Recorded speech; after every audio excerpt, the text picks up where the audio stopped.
Rationalization. This is a defense mechanism in which unacceptable behaviors are made to seem reasonable and acceptable by explanations, excuses, and other cognitive mind games. Now, we all use rationalization to a certain extent, but oftentimes we'll find ourselves in a situation where there is a clear wrongdoer. Someone has violated their own personal values or ethics. Maybe they've broken their marriage vows. Maybe they've abused a child or a spouse. Maybe they've broken the law in some other way. And in order to stave off the guilt that they feel, the person has created an explanation inside their own head that makes sense to them at the time. So, for example, when a wife finds that her husband has been hiding porn on his phone, she discovers it, and he says, "But I didn't think you'd mind." Or when the alcoholic comes in drunk again and says to their partner, "But the drinks were poured. What else could I do?" And when a politician is accused of sexually harassing underage girls, his friends say, "Well, locker room talk." Or even better, Mary and Joseph in the Bible.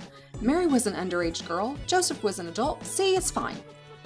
The problem is when those thoughts kind of get out into the light of day and somebody else hears them, they just don't make sense.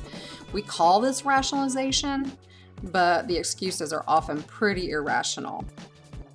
So when you find yourself with this combination of clear wrongdoing plus crazy excuses, recognize rationalization for what it is. Don't engage it.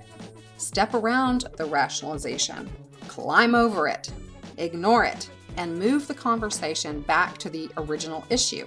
If you engage the crazy, you'll be using the rationalization exactly the way the offender intends, to distract from the real problem.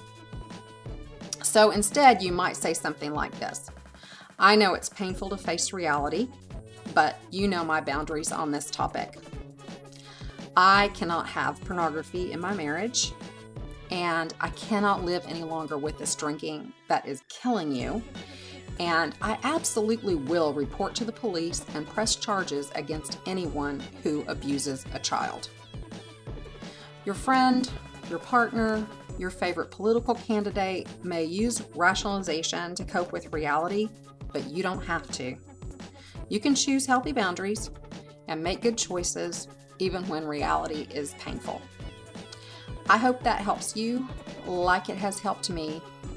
Okay.